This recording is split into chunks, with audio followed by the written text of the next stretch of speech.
Well, the burden of student loans has been weighing on the shoulders of millions of Americans as they try to figure out a way to pay after the pandemic gave them a break. THV 11's Rebecca Brown spoke to an expert today that says there could be a way for your employer to help lighten the load. It's expensive just to live, and this is just going to be one more thing that, like you said, millions of people are going to have to start paying off again. Creeping back up again for millions of Americans is student loan debt after being on hold during the pandemic under the Biden administration. Student loan repayments are going to start back up on October 1st. Interest are going to be accruing tomorrow, September 1st. But according to Jeremiah Wood, a partner at Friday, Eldridge & Clark, there's a plan that could help you receive some relief. The Educational Assistance Plan, it's a plan that the employers can put in place to help pay for education of their employees. Wood says EAP can cover tuition, books, and student loans once the employer and employee document a written plan to start these services.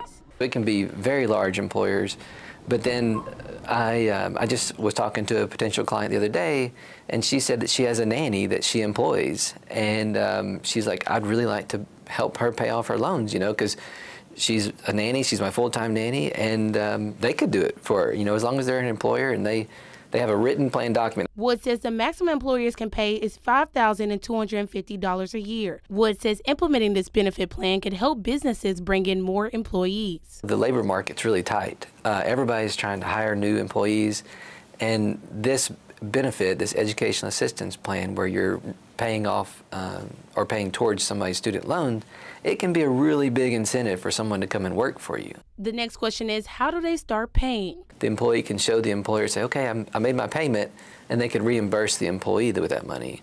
Or the employer could go to the service provider and just pay directly to the service loan provider. In Little Rock, Rebecca Brown, THV 11 News. For more information on how you can get help to pay back your student loans, you can visit our website at thv11.com.